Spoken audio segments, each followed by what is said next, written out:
How bad will it hurt come January? Christmas is over. You got your new toys, you got a cup of tea, maybe a cocktail even. You're sitting there with your family. Hopefully you have the day off. And there you are in the beautiful state of Ohio, the Buckeye State. Maybe you're a French state, West Virginia, Northwest Pennsylvania, Indiana, Kentucky. Wherever you are, you're sitting there with the color orange on. Maybe you've put it away for the year. And once again, wild card weekend in January, you're watching the Steelers, you're watching the Ravens, and your Ohio football team once again has let you down. Vegas said the Browns were the favorite with their second-year quarterback, but here we are. There is an AFC North team with a second-year quarterback in the MVP conversation. However, his name is not Baker Mayfield. Welcome to the Good Old Football Podcast. I'm your host, Matt Edwards. Going to be a little therapeutic this week. I kind of feel bad for Baker. I kind of feel bad for Browns fans in general at this point. As I've said, I've got a lot of friends who are Browns fans. But right now, I got to eat some crow. I got to admit my wrong. I said Lamar Jackson would not work in the NFL. You can go back and hear that on episode 1 with my pal Craig Smiley. I said he wouldn't work in the NFL. If you want to hear why, go back, check it out. Or you can just know that I was wrong. I'm still not sure it'll be sustainable, right? Like, he's 22 years old. Those hits are going to add up over time. He runs a lot. Eventually, he's going to take some shots. And in an era where we now see quarterbacks play until they're 40, I don't think he's going to heal at 28, 29, 30 like he does at 22. He's 22 right now. You remember being 22. The hangovers lasted until 11 a.m., noon, maybe 1 o'clock. Maybe 1 o'clock if it was dollar shot nights. But at 28, they last from Sunday morning until Monday evening. The body changes. I know I went through that, and thank God I did, because it slowed me down a lot. I'd probably have liver disease by now if not for that.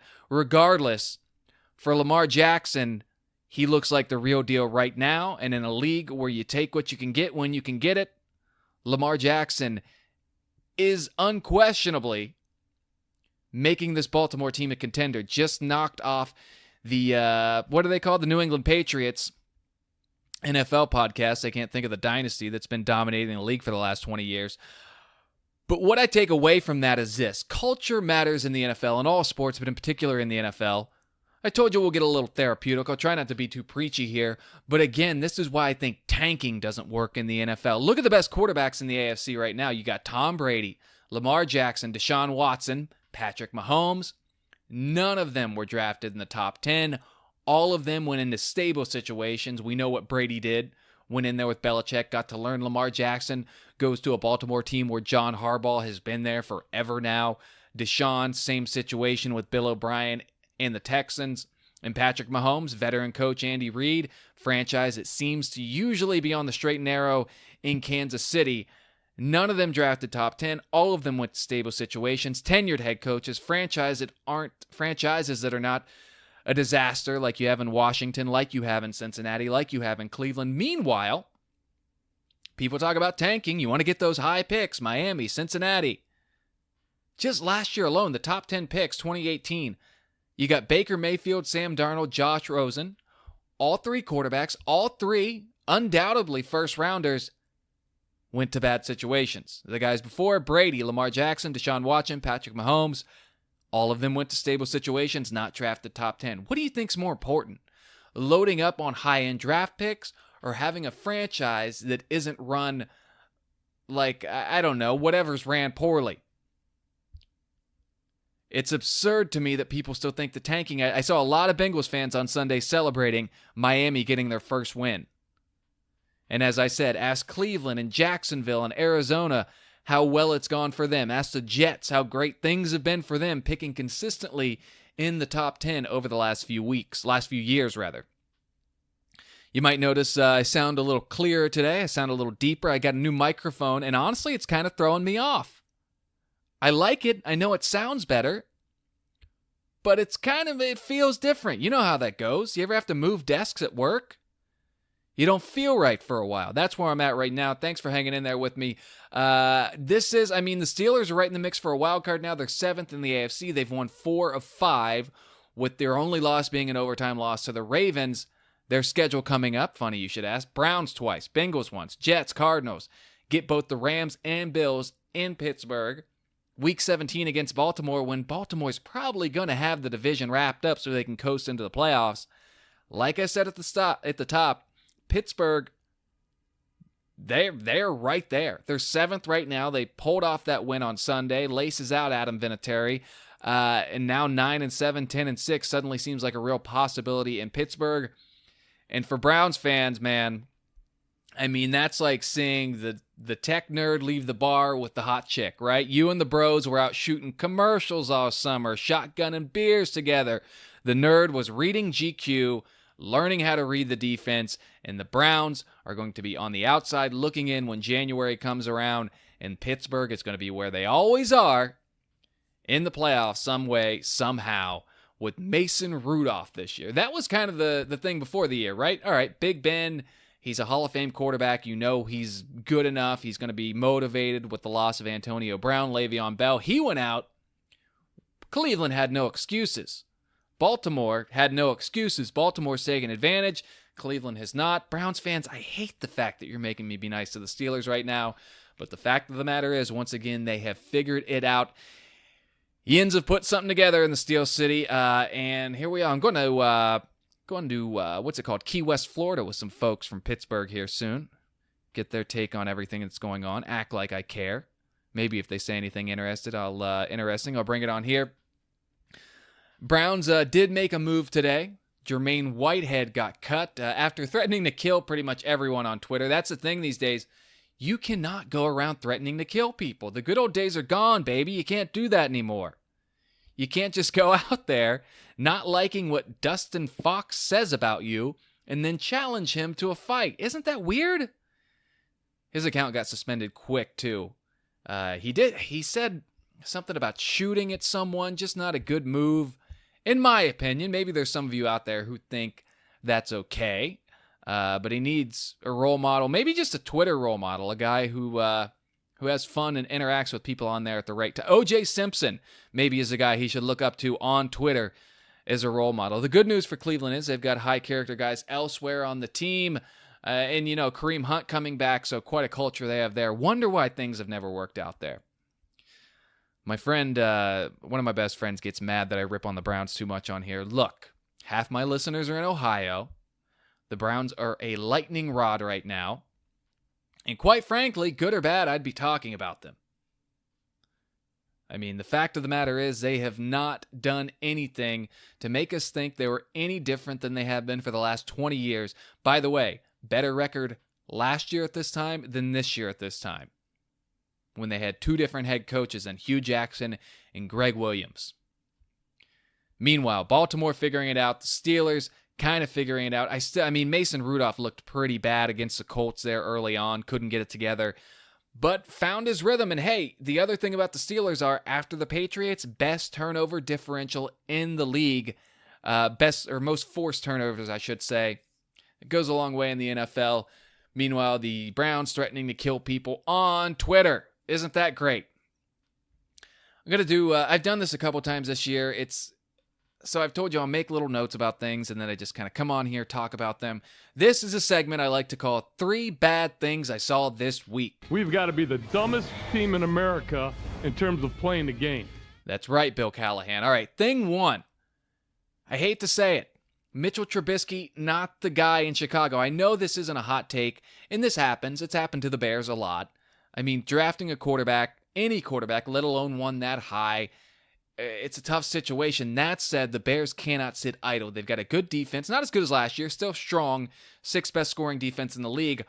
Meanwhile, 6th worst scoring offense. They score 2 more points a game than the Bengals. By the way, what the Bengals do, they benched Andy Dalton during the bye week. I don't know if it gets to that point, different situation in Chicago, but you get what I'm saying. And it looks like the Bears aren't going to make the playoffs this year. The NFC a lot tougher than the AFC. But that's also why I love the NFL. It's why you love the NFL. It's so unpredictable. Unlike college football, unlike the NBA, so unpredictable to predict what will happen. I think most of you probably remember, if you're stupid enough like me to hang out on Twitter during NFL games, preseason, the Bears were a hot pick to go back deep into the playoffs. I remember that opening night. They looked good against Green Bay out of the gate. Not the entire game, but enough of it where people were like, dude, these guys are unstoppable. All of a sudden, I think they've lost 4 in a row. And this is the same reason I mocked, and look, I don't know as many Bears fans. I know a few, shout out Ken Harris. This is the same reason I mocked the Browns fans during the offseason, acting like they were a shoo-in for the playoffs following a 7-win season. You just do not know how long these things last in the NFL. And for the Bears last year, things were beautiful. Beautiful for a while. They had the double doink situation. That was terrible. But if you're a Bears fan, you think, all right, we're going to be right back there. All of a sudden, the Packers are 7-2. The Vikings look pretty good, although, again, what's with them away from home, I don't know. But the Bears have to look ahead now. Maybe unless by some miracle, and I don't blame Matt Nagy for sticking alongside Mitch Trubisky. You got to do that at this point, but you have to be thinking about Teddy Bridgewater. Maybe you're thinking about Andy Dalton.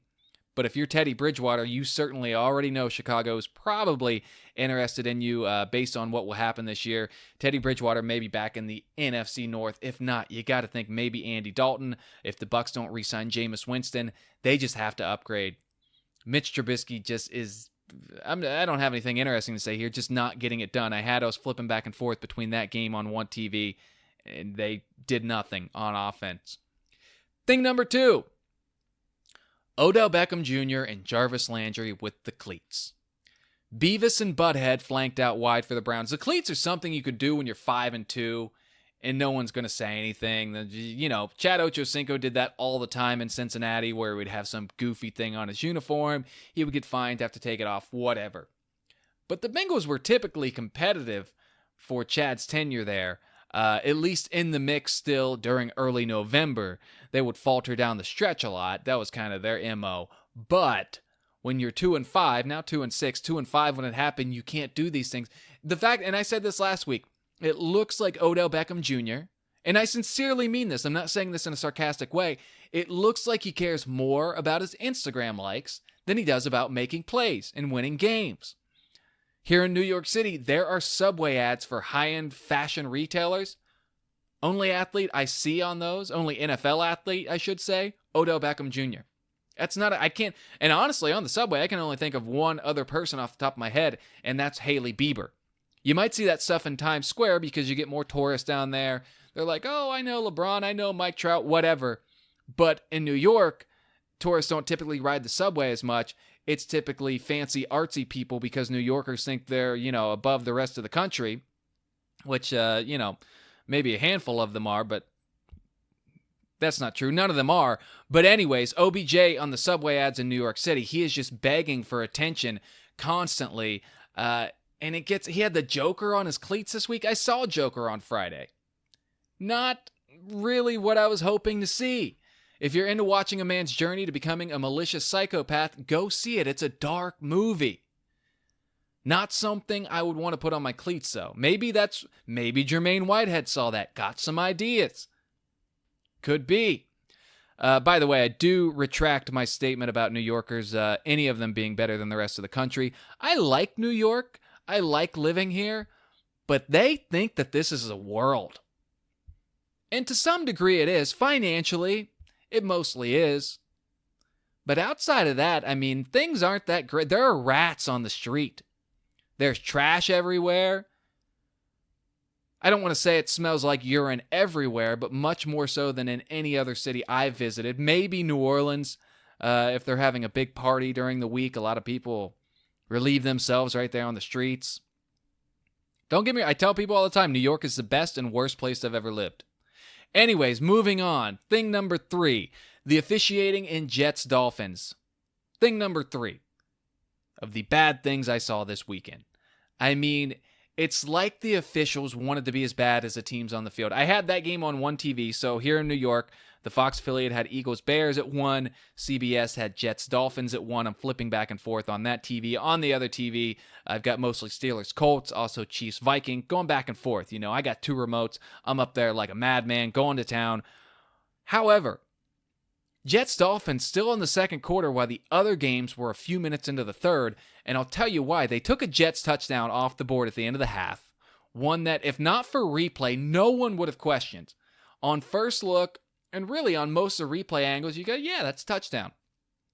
But If you really get in there, really zoom in and slow it down, you could see that the ball shifted maybe a quarter inch, maybe a little bit of a bobble. But it's and by the way, it's still a catch if he's not in the end zone. He goes out of bounds afterwards.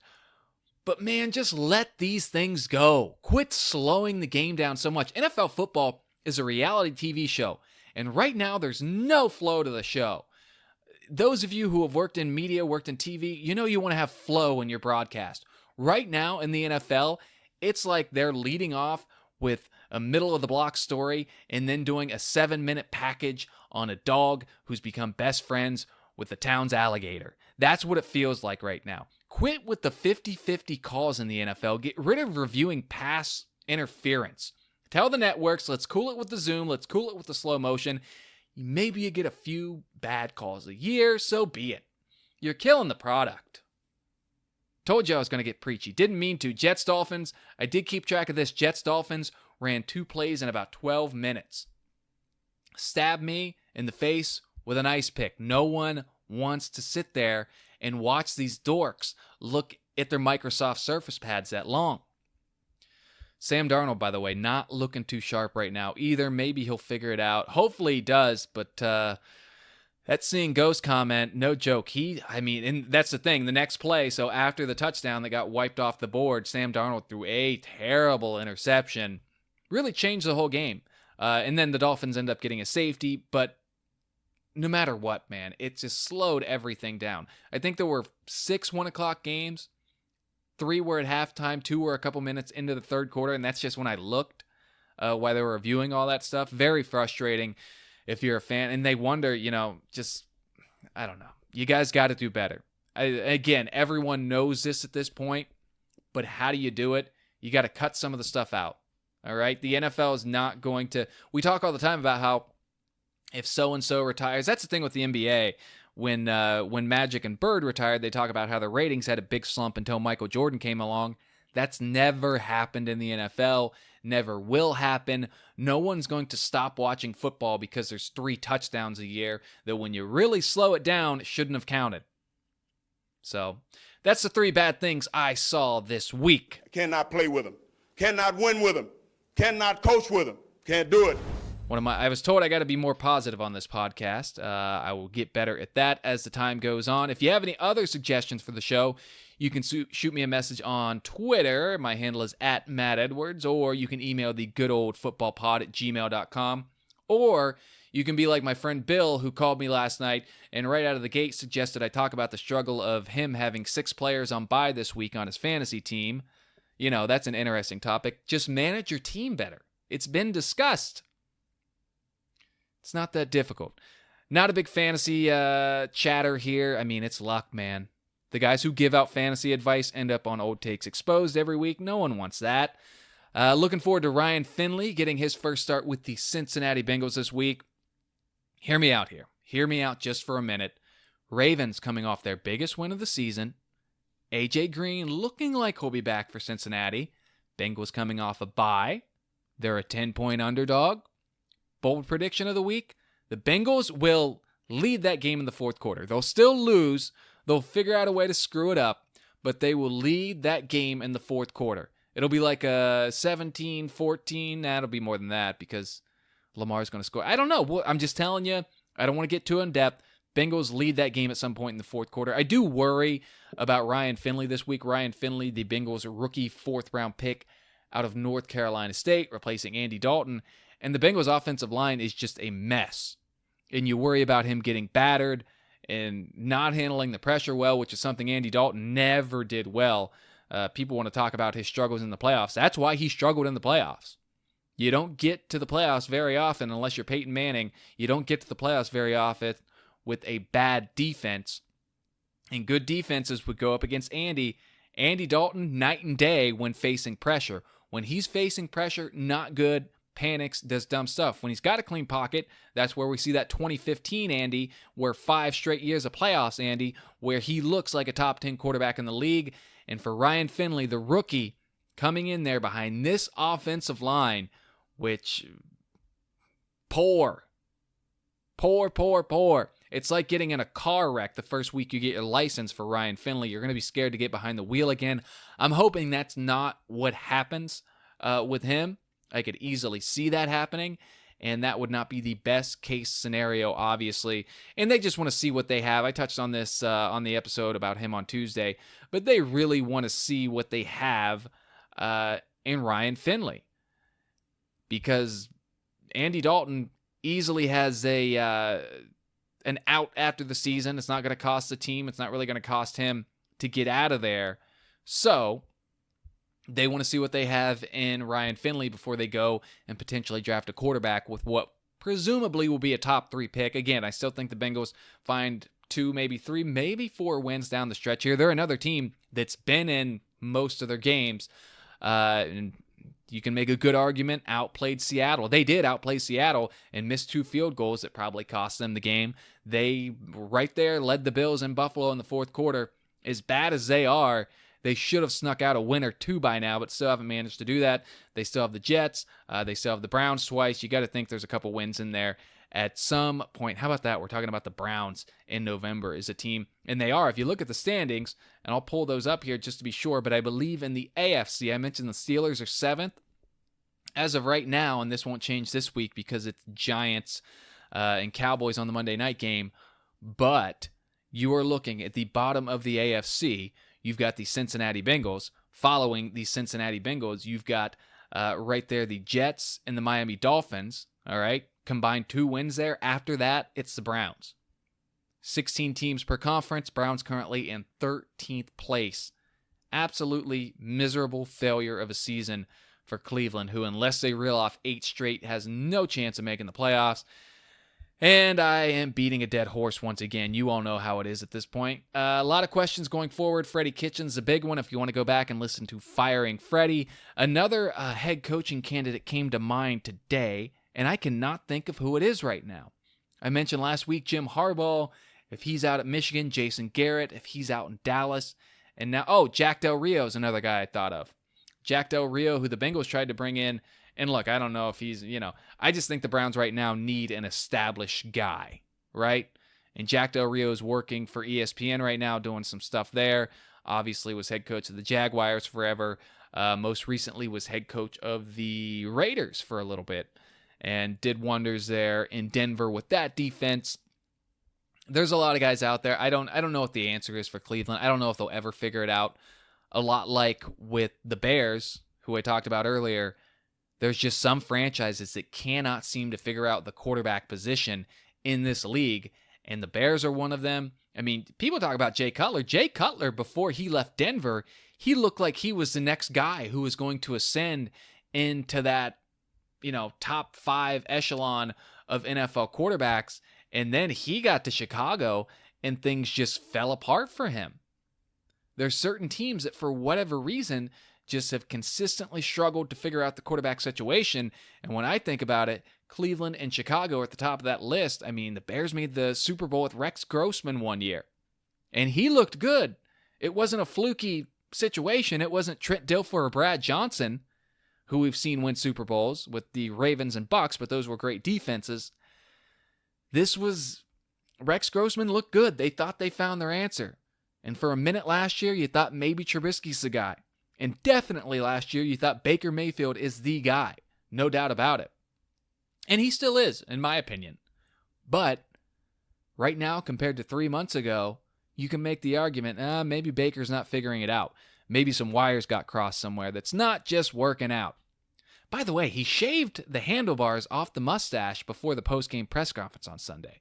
He came to the stadium with a beard, then had a handlebar mustache, and then went with the normal mustache. Just an odd set of circumstances in that locker room.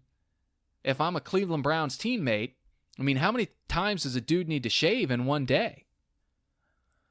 I'll ramble on about that while I continue to try to find other teams that cannot figure out the quarterback. Tampa Bay. I mean, that's where Trent Dilfer got his start back in the 90s. He looked solid for a while. But, I mean, they've never really had a real franchise quarterback, right? I mean, I'm trying to think of guys who have started there. I mean, obviously, it's been Jameis the last few years. By the way, Jameis Winston, I think, is only 24 years old.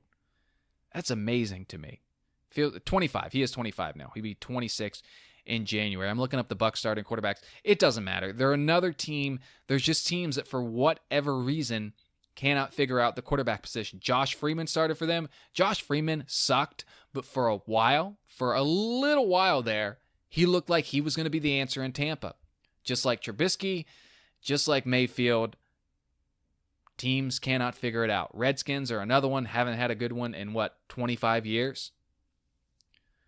Something about being near water? I don't know. A lot of NFL teams are near water, though. All right, going to wrap this one up a little bit early today. I got stuff to do, man. Looking forward to the week that is to be. Looking forward to seeing Ryan Finley. Looking forward to seeing, what the Ravens are going to do in response. Kind of wide open all of a sudden. The AFC seemed like a lock for the Patriots, and now kind of feels like the Ravens are in there. We know the Chiefs, when Patrick Mahomes is on the field, can beat anyone. And then Deshaun Watson just seems to be keep getting better every week.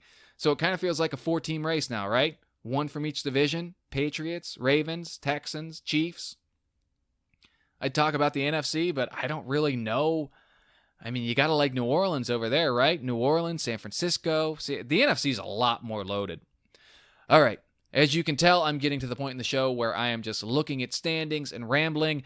My name is Matt Edwards. This is a Good Old Football Podcast. If you like it, please rate it, please subscribe, and tell a friend. You got a friend who's wearing Vontaze Burfict jersey? You're like, hey, I know a guy who Vontaze Burfict once was told doesn't like him.